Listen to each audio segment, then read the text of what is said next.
So even though I kind of said I'd start with like chapter 5, Mm-hmm. uh, I think this is the last topic in chapter 4 which we did before I kind of went on paternal leave. But this is something that kind of has also helped me a lot in the last year. So this very particularly, like that's the last of chapter 4. Don't outrun your headlights. So imagine you're driving at the night, and if you drive too fast, that you cannot stop where at the place where you are seeing, right? Mm-hmm. What's going to happen, or what can happen? You you can effectively, like, there might be a stop car in front. You will crash because you could not stop in time. Mm-hmm. The road might be like curved.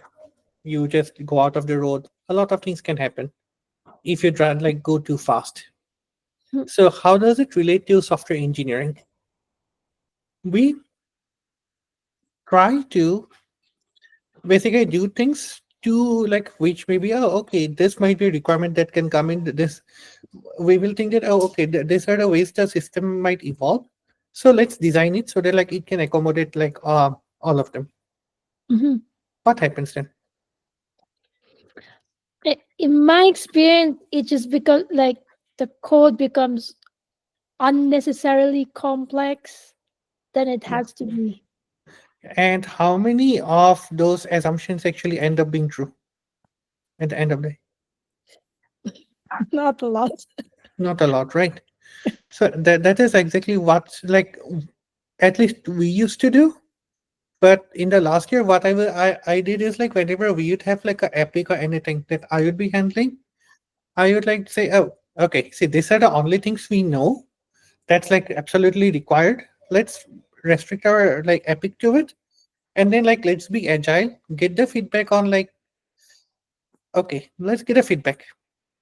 Like let's do a small piece of thing which we know we need. We will get a feedback on it. And then like we can extend or like change later as we need. Like once we get like feedback from the users of our system. So that has like helped me a lot, like just to get all my epics done, and also like improve the image of our team that, oh okay, this like that team, oh they kind of say this is what they will do and they kind of do it in time. So that is like really helpful. Mhm. So it's like always take small steps, like even like whether you do a task or a epic, oh, okay, this thing we might be doing like this 20 things in future. No, most likely one of them we might do, and that's also doubtful. Yeah. And if you want, go back and read chapter 2 again, how to make your system like easy to change, so that like when you see what's the next thing you want to do, oh okay, I have like written some good code that I can like actually change.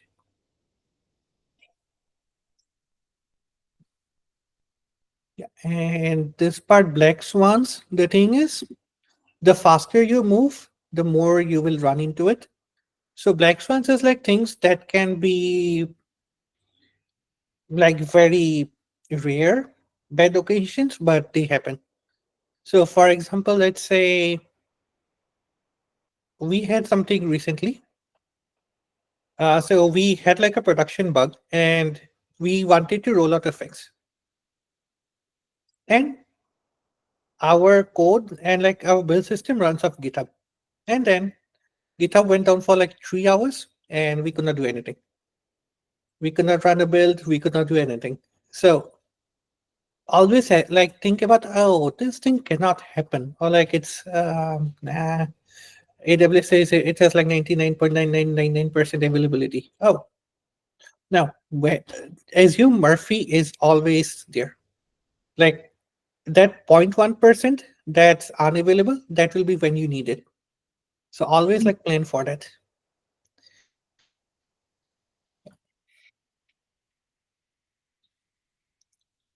This always happens. Yeah. Chapter 5, bend or break. Unfortunately, I did not get too much time to like write notes. Where did it go?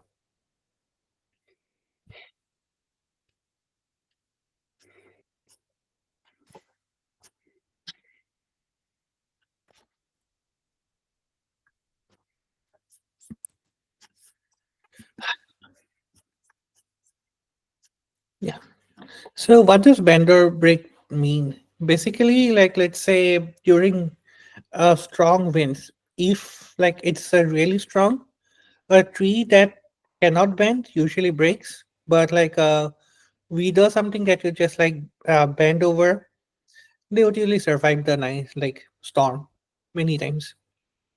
So that's what like it means that your system should be able to bend like or change as needed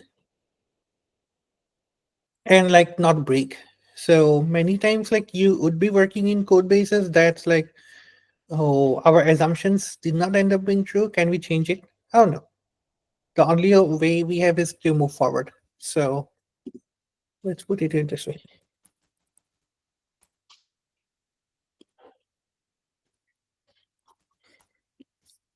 So let's say this is like a huge field that you have, right?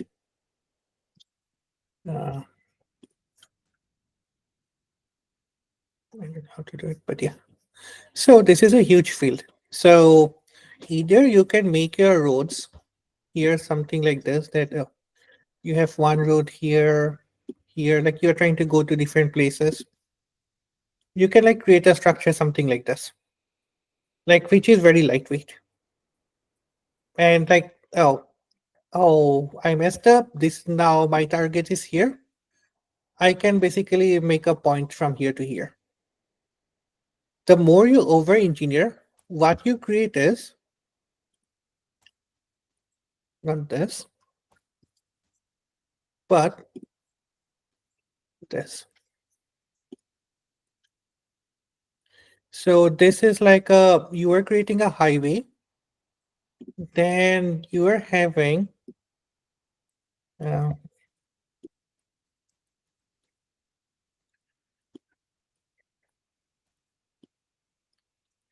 on both sides. So what are this green stuff? This is basically traps that you are laying for yourself. Oh, I want to move out of this road. I have to go through all these traps. And most of the time, you will not even see them. Like the more you over engineer stuff, like your system will be more brittle to change, and like you cannot. So this is something that like I have seen happens, especially like if you're in the object oriented domain, this always happens almost. So like here, if you want to change something, you cannot. The only thing you have is go forward. Nothing much you can do. So decoupling. So this is the first thing. Always keep your stuff like really, really decoupled if possible, as much as possible. Uh,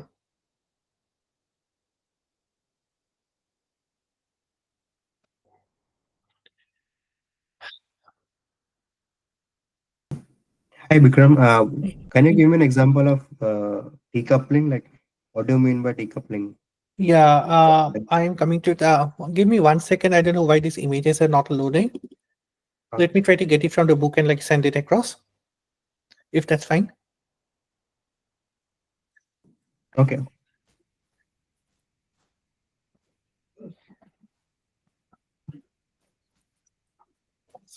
Yeah. So by decoupling, what we mean is that it's more of like different things are like not tied together. So Mm. let's say, oh yeah. So these were the two images we are trying to load. If you can, no, my filter is taking that out. Uh, settings, effects.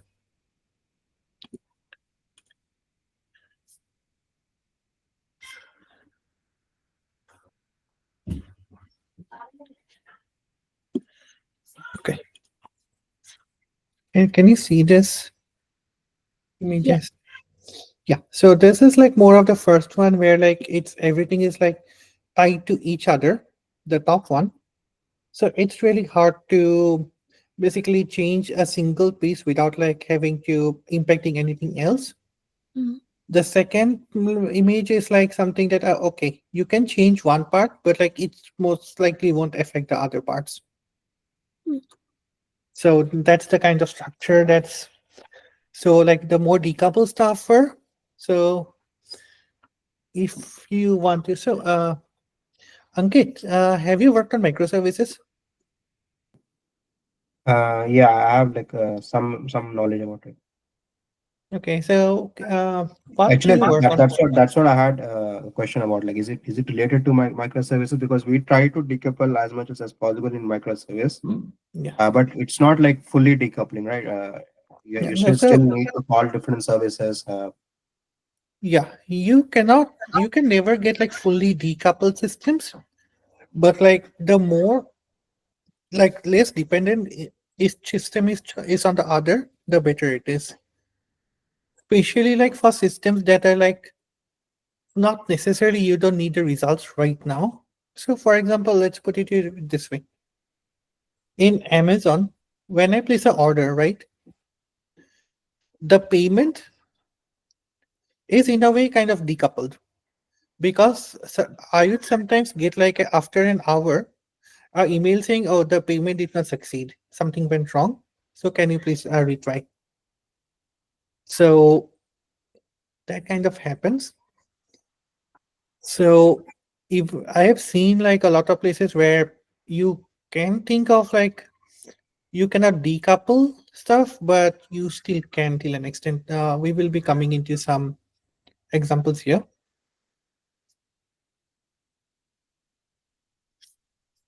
So some kind of basically stuff they say like how you can have things like so coupled together. One is like a chain of method calls, like you have global state and an inheritance, which is like a really big part. And like they also spend like a lot of time on it, and I also have a lot of experience on it to talk about. So what do yeah? Anyone want to say something? Yeah. So Ankit, what do you work on? Just to give you some more examples. So I'm like I do work more majorly on right now on microservices. I'm building microservices, but I'm like still learning to do it. Okay. But I worked on legacy, the monolithic architecture also. So monolith, of course, we don't decouple things. We try to keep as much as possible at one source code and try to maintain. But in microservice, which I'm currently running, it's like we're trying to like decouple things, like loosely coupled. I would say not decouple. I would say loosely coupled. Yep. Um, uh, Trying to like make sure databases are independent of each other, each microservice. So that's what I want to like. Is that what he means, or is this Yeah, no, something else? these are some of the things. Then let me give you some more examples, which like at least I have seen. So suppose you are calling a service B, let's say. Like you are writing a service that calls another service right now. And that service kind of adds a mandatory field to one of its API calls. Okay. In that case, even though you thought like you were not coupled, you are coupled now. Because Hmm. like and yeah. So how do you get around it? So that is like there are ways like you can avoid a lot of the pain points there, but yeah. So yeah. For example, like if you go with like an event processing stream, you might be able to like um, say that okay, this is the event that we will be sending, and if you cannot process it, it's up to you. So Okay. that's one way you can go about it. Yeah, exactly. Yeah. So we actually have done that many times. Like especially when I was in AWS, uh, there were some services where like we had to maintain like different versions of the API for a long time because some other service was using it. So if we change the API, it's not going to be like we would end up breaking other things. So, oh, okay, we have like version 1, version 2, version 3 of the APIs. So another example of coupling which I can say, so in Netflix, you have the Netflix TV apps and they don't get updated a lot. So Netflix is still having to keep APIs like back from like 5 years because the TV apps are like not updated. Like they're like 5-year-old versions of the TV apps also. So that's like, oh, you and I now the backend is tied to what exists on the client. So that's kind of a huge coupling point. Yeah, and they're stuck with it. So you mean we need to decouple things which are not we are like independent with each other, but keep loosely coupled things when things are a little bit like dependent on it. Is that Yes. what? Yeah. Okay, great. Thanks. Yeah. So one example they have given, for example, like here, this is like apply discounting, right? Uh, so this is like a coupling by a chain of method calls. So what does it have here? So to apply a discount, first we need like a customer, a order ID, and a discount percentage. So here we are getting the order from based on the customer. Then like we are trying to get the total of the order, and then we are trying to basically change that like we are trying to basically put a discount here on the totals discount. So now what happens? The whole thing, this apply discount has like now coupled the fact that a customer that you need a customer object to get the order, like to get the order, and then to like that order should be able to give you a total thing. And then the total should be kind of editable. Um, like you need to figure out how to do it, like based on the total of the order. So yeah, this is like a lot of different things like that's coupled here. So if I want to, let's say, change customer, or if I want to change how the total is changed, everything like this method, even the customer doesn't know anything about the orders total, but this apply discount is in a way kind of tying both of them together. So what might be another way of doing it? I just keep through them. Like they are not too like it's, but something like this. So if you can find the order somehow, and the order itself can like say, oh, okay, I need to have a way to discount. Uh, let's put the discount on the order. So the order is having to take it, but like in that case, however you get the order, you get it from a customer, you get it directly a order object, you don't care. But like this ends up being decoupled. So anything based on the customer behavior or the order behavior, you don't care about. So this is in a way like much better way to do. And then if you want to say, let's say apply discount percentage, apply discount like by amount, you can do all those stuff like much easier if the order kind of handles it. So you like the coupling is kind of reduced on the above part. Like so this would be like you are doing a coupling on the controller side, and this is something that you are doing. The controller is like more lightweight. Right? It's like okay, I get an order somewhere, and then I just ask the order to apply the discount. So this works better, I would say. And there is like a balance that you kind of have to have because you cannot obviously get rid of like coupling. So what do I mean by that? So if you have things that are just running by itself in silos, they never interact, then there's like no point of it. So you have to like kind of figure out what's the balance, like how do we like how much do we want to like decouple stuff. So that's up to you. Like, and that balance can change. For example, let's say after like a year or two, the order is like getting really, really like heavy logically, like they just too much. Then you may actually think of maybe I can take a bit of coupling, but like move some of the logic to apply discount. That's possible, and that happens.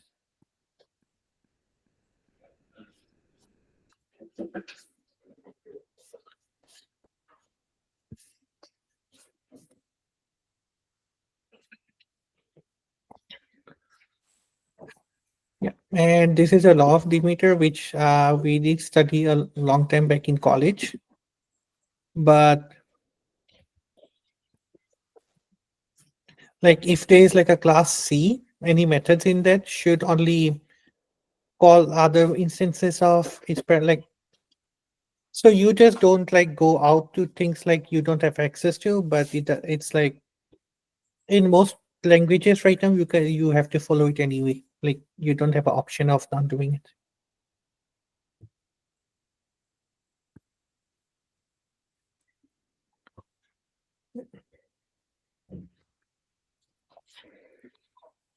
Then we have don't chain method calls. So let's say we are trying to do something like this. Like, so what happens here? You are in a way like trying the behavior of a customer, like the order, how the order behaves, like a sorting logic, then a lot of like internal things about the order together. So if one of them has to change, your whole line kind of breaks apart. So in a way, then there's also one more thing. For example, customer.orders is null. What happens? Your whole thing breaks. So if you do it this way, it's more code, but at least you can like do null checks or stuff if you want to, or if you even want to do optionals, like you can do.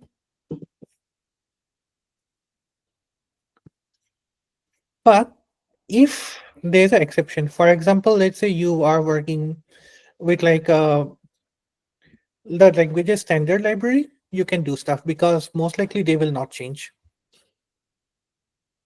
Or like if you're doing something like a sort by first map. So these are things that don't change, like the behaviors of these methods. So you like if you're coupled to your language, it's fine. Or features to your like what the language provides. Like that's not going to change ever. For example, they say this Ruby code like worked 20 years before, and it also like most likely works now. Yeah, it still works, and like when they will be like retired, it's still going to work. So if you are like doing something based on the language, it's going to work. Especially if a language like Go or Java, which like takes backward compatibility seriously, it's going to work.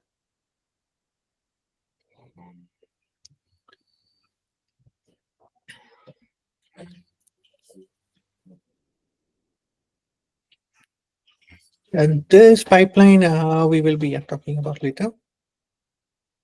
So what happens like, so this is like you should not have any global data.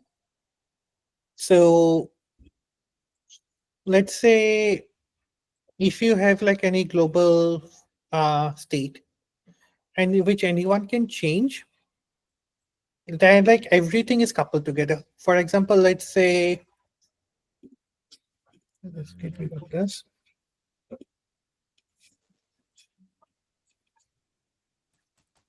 Global state.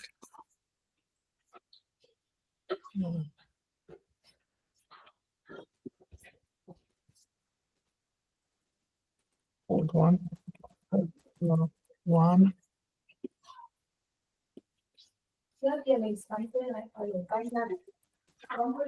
code block two, and both of them uses this, like let's say global state, right? What happens? In a way, these two code blocks don't know it about each other, but they are tied together by the global state. So this is a problem, and like yeah, it's a type of coupling. So what can be a global state? It can be a singleton, but I guess like if it's like a database object or something, it doesn't matter too much. Even the data in a database is in a way a singleton. So sorry, it's a global state. That's what they say. And even though I am like still on the border about it, I have like had experiences where yeah, let's say uh, like DB,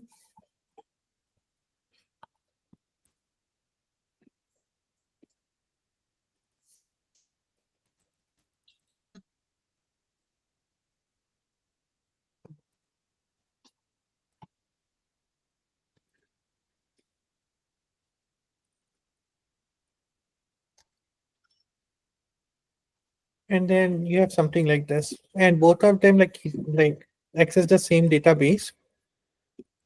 Then if both of the nodes kind of are trying to use the same data from the database, in a way it's shared, and it's that's why like it's kind of like what do you call it, you have to try to make stuff that's like idempotent, and also like assume that things like you have to think about things like synchronize stuff, like oh, can we be like modifying the same data at the same time? But yeah, the data in your database is like global state. So whenever you have like any global state which you need, always like put this thing, just wrap it in an API. In that case, like you can the in the API level, for example, if you even if it's like a singleton and you are doing like a get instance, right? So you can at least guard against some of the bad things that can happen. So the API kind of abstracts it away in a way.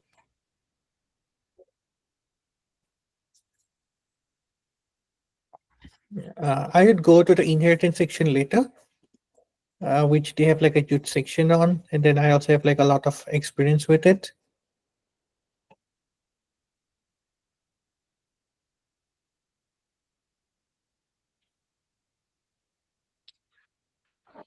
Okay, juggling the real world. So who here has been like working using a PC or computer for the last 20 plus years? Anyone? Everyone, I think. Yeah, okay. So let's say in the early 90 or late 1990s, early 2000s, or during the time of Windows XP, right? We Yeah. would, yeah. So we would be using the computer like or trying to do what it like allows us to do. That was the mental model like for all of us at the time. Oh, okay. The computer is like allowing us to do this. I will do that. But now for most users, the mental model is this is what I want the software to do. Like this is the real world I'm living in, and this is how like I want the software to behave in my world.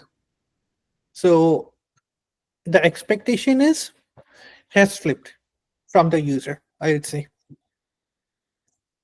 So basically you want like your software. So it's like no longer at a time that you would give a software and then people would use it the way like you think like people should use it.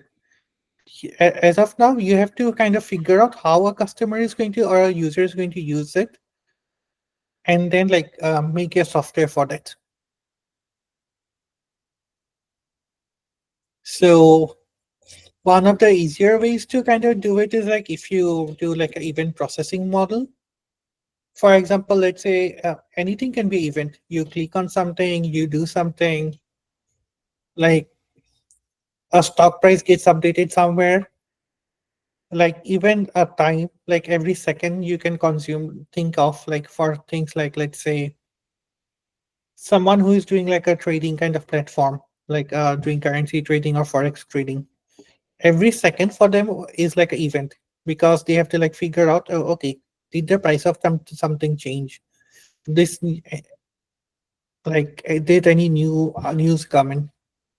So if you think of the real world as like a series of events, then you can kind of um, model your application in a easier way.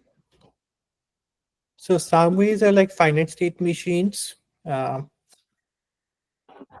I again have to show the book.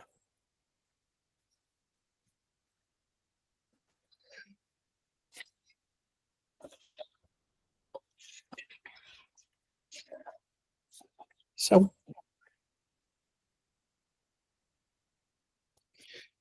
basically, let's see. Can anyone see it or is it too blurry? Yeah, we can see it. Yeah. So basically, like whatever happens to like any event, like at any state, like you transform it somehow. So you can like treat it as like a finite state machine, like how the states of the event should like go. For example, you transform it somehow, then save it or process it. This works. I personally am not a fan of it because the professor who taught us like uh, this thing like finite state automata.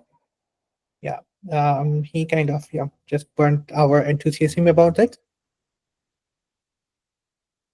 So I didn't go through too much about it, but also it's like really hard to create a diagram for it. So is anyone kind of using AWS right now?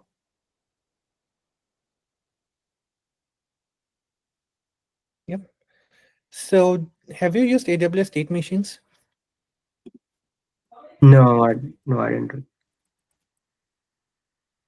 Yeah. So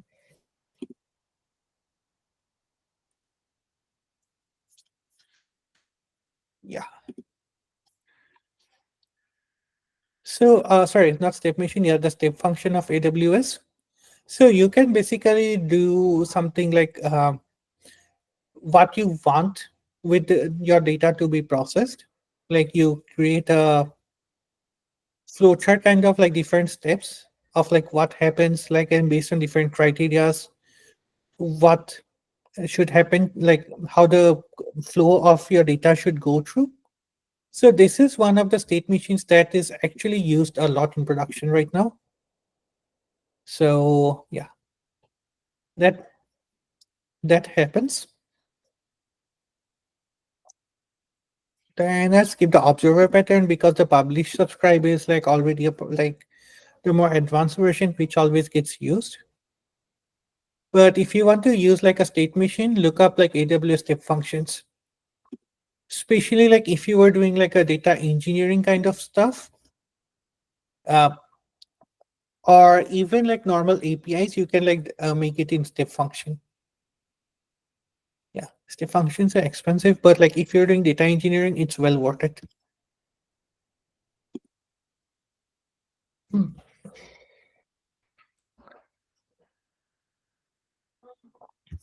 Yep. Adding actions. Yeah, that is what the step functions kind of allow you to do. Like everything is like your function that you call, which has like more functionality.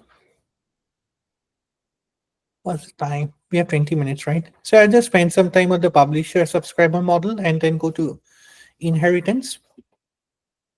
So in PubSub, like you'd use something like Kafka. So for example, on Amazon, right? If I click on like checkout and the final order button, our order gets placed and like that goes to Kafka. So the payment team will kind of like, or the payment services will get a message saying that, oh, okay, our order has come in. Like they will be subscribing to the like the same order topic. Same with the warehouse, like distribution team services. That's what they would be doing. Multiple services can basically listen to the same event. They can subscribe to the same topic, saying or like let me know when an order comes in, and then they can like work on their own things. For example, the payment service can like now see, okay, I need the payment details of this order, and then they can process the payment. The warehousing teams can like figure out how do you want to basically sorry, do I even have the inventory or not, or like where do I have it, how do I route, what would be the path to send it to the customer. So that would be the whole inventory system that would be doing it. So in a way, in this case, the order system doesn't care about like what the other systems what need. They are we just saying that okay, this is what I have, and then go from here. So usually when the message structure of a pub sub, once you have created it, uh, you will not change directly. So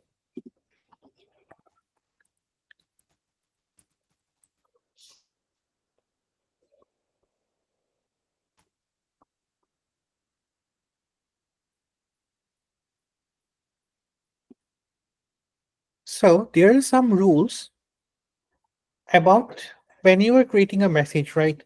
How do you want to like keep the message like compatible for the future, as well as like if you're changing, how do you not break anything?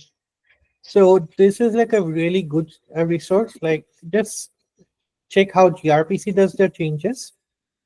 So whenever you like create a message for a schema, like you can follow some rules so that like no one who is like listening to your message will break. This is like a really good topic.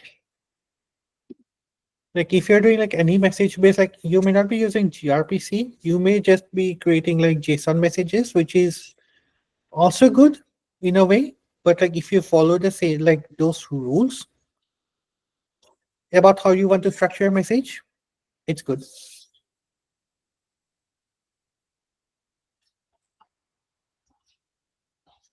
Mm. So in a way, like you decouple everything here, like things become asynchronous, but then it also adds the complexity that, for example, if a payment fails, the payment system again has to update the order service that the payment has failed, or the inventory system will have to order the update this payment system. Sorry, the order system that the order has failed. Um, so those are the kind of things you have to like worry about in this case. But yeah, like at least you can keep stuff decoupled. So if your scale is like low, it may not make sense. But like if you want to scale up your systems, it does. Like at a point to have that additional complexity. I guess Ankit might have some ideas about it or like experiences about it.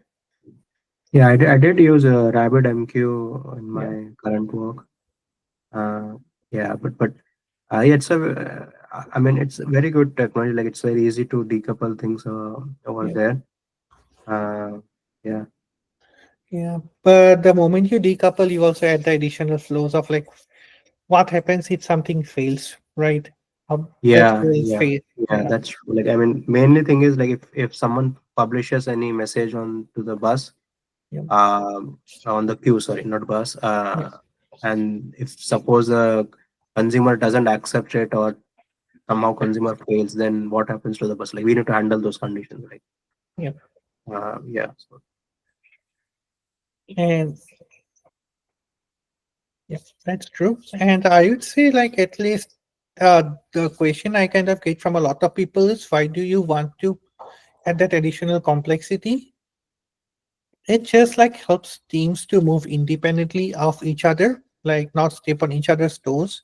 Especially like I have seen some teams who are like stuck in like, oh no, we cannot deploy for the next 3 months. Like they'll say we are almost ready, but they would never be ready to deploy. Like their code is like never in the way state where you can deploy. So every team gets blocked together or things like that happen. So that's why kind of you try to decouple systems even to you add the complexity. Like I have actually seen that happen, like where one of the teams, like in a previous place, could not deploy for like more than a year. And like so all the other teams around it, they kind of had to like split out and like decouple their systems because otherwise they cannot also deploy. So those kind of things happens.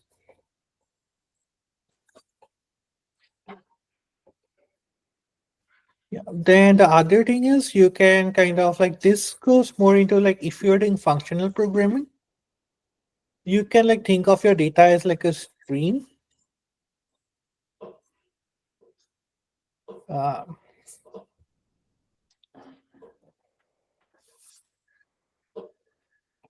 so you kind of create a stream, then you can use some of the MapReduce APIs to process it.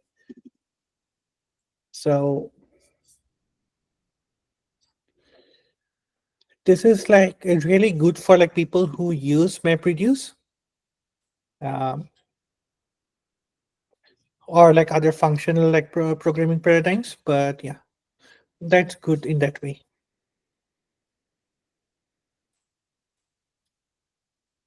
We're at 15 minutes. Okay, let's look at this section, transforming programming. I would not go to the, maybe I don't think we will have time for the inheritance part. That we can do it like in the next session. But what does transforming programming mean? Any one of you use Bash extensively? Yeah. So in Bash, you can do like a lot of this kind of things, right? Do you like make one command, pipe the output to the next, then the next, then the next. So you can kind of, what do you call it? Chain together a lot of different things to do a lot of like Yep. interesting work. Yep. So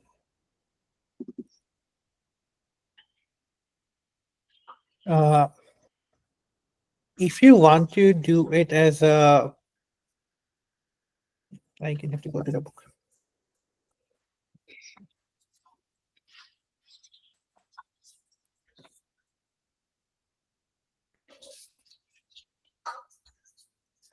Yeah, I think this is not too important to do it, but yeah, this is the diagram that they're trying to show. Yeah. It's not very blurry. Okay, you can see a little bit. Okay. Maybe you're slightly better now. Yeah, it's better now. Yeah. Yeah. Okay. So this is diagram. Basically, what the command is doing. Basically, the data goes from one step to the next, to the next, to the next. So some languages support like a structure like this. For example, I think Elixir, where did you have some code examples? Yeah, I think this is like an Elixir code where basically you take the first thing, uh, like for each word, you pass it to the code points, then that output goes to the next part, then the next part, then the next part, like next step. So this is like an example use case that they're trying to do where basically you're trying to get all the words like three characters or more from like this word. So you find all the combinations of three or more letters, try to create the signatures, then list, basically you look up at the dictionary where like does the signatures match, and then like you group the words. So that is something that you can do here as like a pipe processing in some languages. uh, in Go you can technically use channels which are like really nice to do something like this. Most other languages I haven't seen too much you can do here, but technically you can use like a MapReduce framework also to do it. Like stream processing framework in Java or Scala, you can almost reach this state. Not necessarily exactly the same, but you can.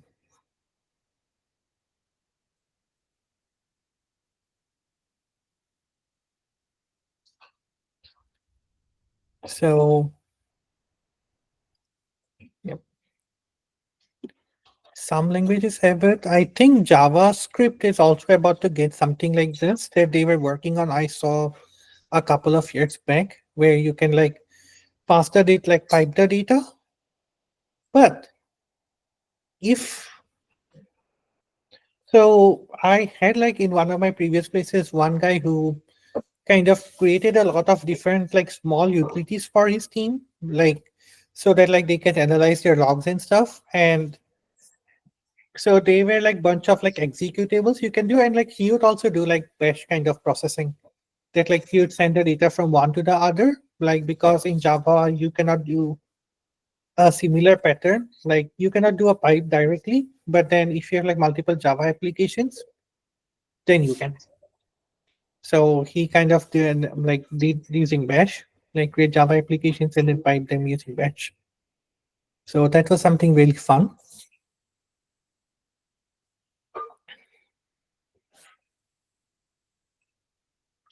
And also, let me tell you something interesting. If you are doing like bash kind of thing, your last tip can actually be to set up a Spark cluster or something to do the final processing. Like you do not have to like think about it. Only things that I can do on my machine, that they can be steps. They can be steps where like you kick off a process in like something like AWS, like a Spark job or like a step function or anything, or like a Lambda function, which should be like calculating a lot of different stuff. So that is something like really, those are like really interesting things you can do. Like always think about like how can you like, oh, I have like a lot of different building blocks. How can I tie them together? Like, or how can I use them together for like a particular use case? The only problem here is like doing something like error handling. They do say a lot of about error handling here. The problem is like if I go through here, it's not going to work too much because like most of the languages does not support a lot of things. The only thing most languages support is options.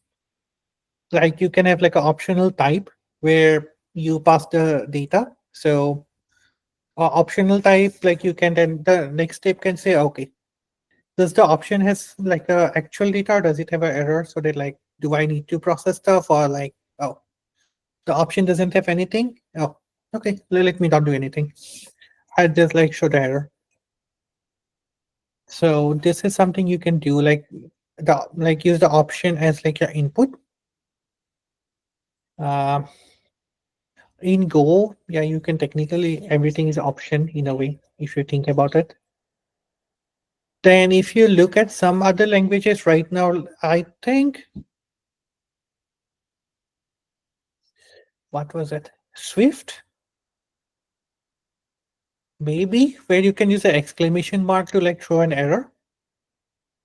Or like even a few like some of the newer languages like Odin and OCaml has like really good support for like doing error handling for like in this kind of like environments, especially when you want to change like different method calls or like create like compose stuff and you don't want to do like handle errors one by one. Like a few of the newer languages has it like really nice There syntax. is something in C sharp also, like Yeah. exclamation actually checks for null checks. Oh yeah.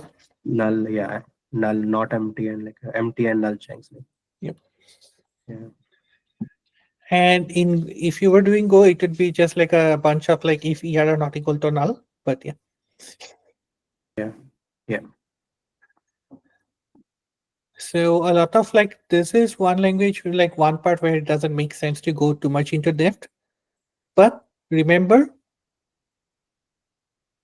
So if you're using a language like, let's say, JavaScript or Python, something that I've seen a lot, unfortunately, it's not, let's say, a problem with the programmer itself, but the language, where you are not forced to think about errors. So what does it mean that you don't like handle errors a lot? So recently, like for the last year and a half, I've been like trying to get like a lot of JavaScript and like Python developers a bit into Go, and they would be like always thinking, oh, okay, do we like every time we have to do like an error check, right? Or even in like C sharp, you still have to do a lot of checks. Be cognizant that you want to make a conscious decision every time something can break. Just ensure like you are making that decision. Like just because the language you are using can like hide it. For example, JavaScript or Python doesn't care like if the function you are calling can error. So or like a lot of times you will not even know the function you are calling can return an error. So yeah, it's always like always say like do a good error handling about your system always. And at the end of the day, you don't want to be in a situation where you don't know where the error, like what part of your program the error came from.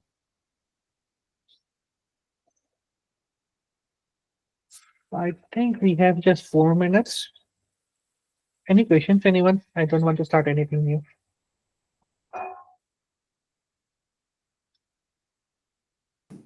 Yeah, I have one question. Like, I have only read this second version of this book.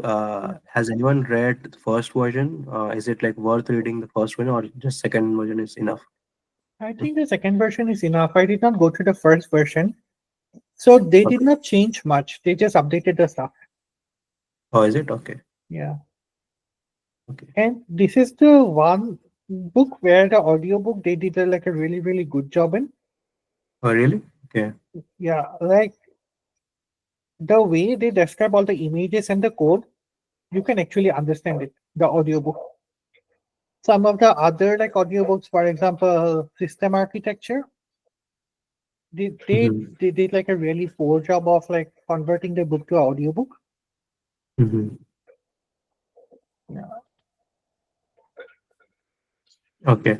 Okay. So I have a O'Reilly account. I'm reading on that. Okay. Uh, yeah. Yeah. I have this like this pirated version out here. Then I have the hard book and the audiobook which I got for free. Nice. But yeah. So other than that, what else do we have? Hmm.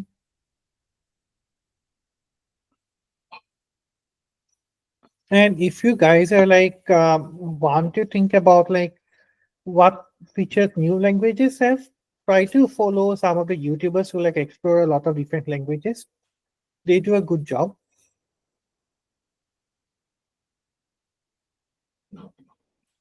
Right. Okay. Yeah. And then this inheritance text, this can easily go for half an hour. So Okay. next session. Interesting.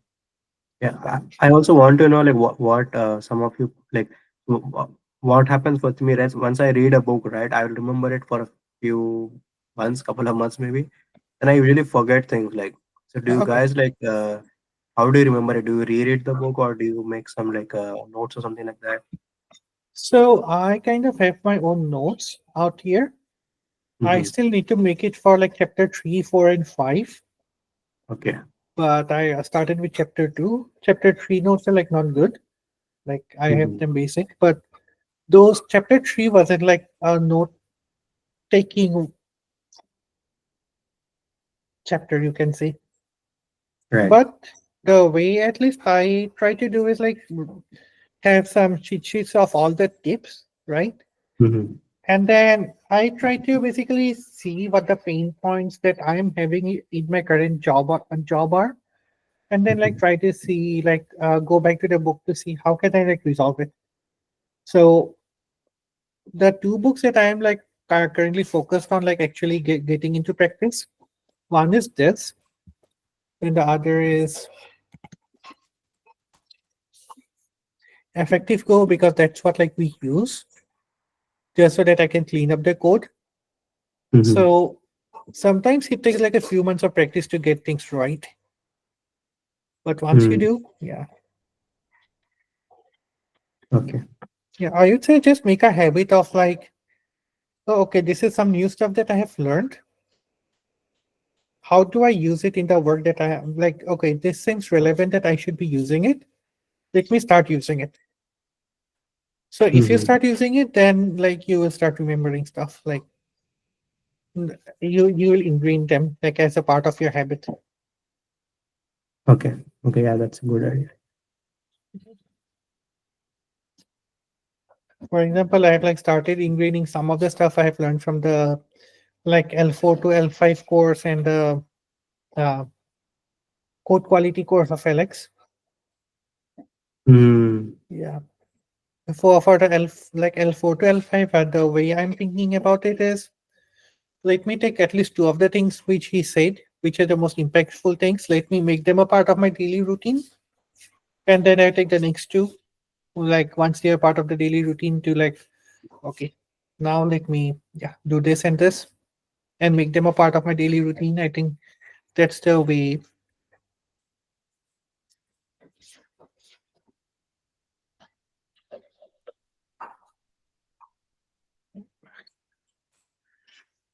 Okay. Thank you all. Hey, Bikram, can Okay. you post the Thanks. book link? Huh? Can you post the book link for free reading, whatever you just showed? This one. If it's hosted somewhere, it's fine. Yeah, it's in GitHub. This one. Okay. Yeah, and if you want to, you can kind of clone the whole repo Hmm. because that has like a lot of books. Okay. Okay. Yeah, I think this is a good resource. Yeah, and another small tip, like if you folks are like doing agile, but you cannot like change stuff like really easily, right? Or like if you don't know like what level agile can actually be at, look up someone called Joe Justice and like his work at Tesla. So he has like posted a lot of stuff in like the speed of change, like in YouTube. Just looking up, look him up. I'm sorry. What's his name? Joe Justice. So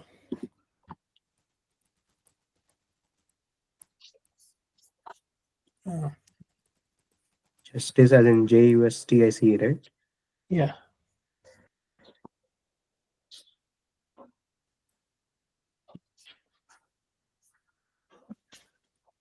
just look at him and like speed of change, and then you will see like how other companies can go really fast.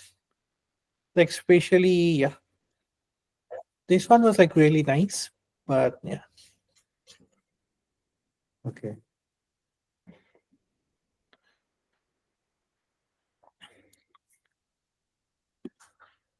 So one interesting thing that I have like seen a lot of people do is like they will move really fast, but like with a lot of bugs.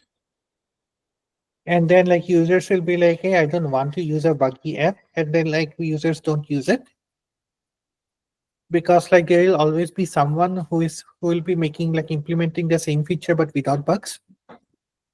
So Mm. you have to move fast but also move correctly, like without having issues. Yep. And that's where like some of the stuff that he explains is like really good. Well, good. I need to drop now. Thank you all for joining. Okay. Thanks. Thanks, Bikram, for hosting. Bye bye. Bye.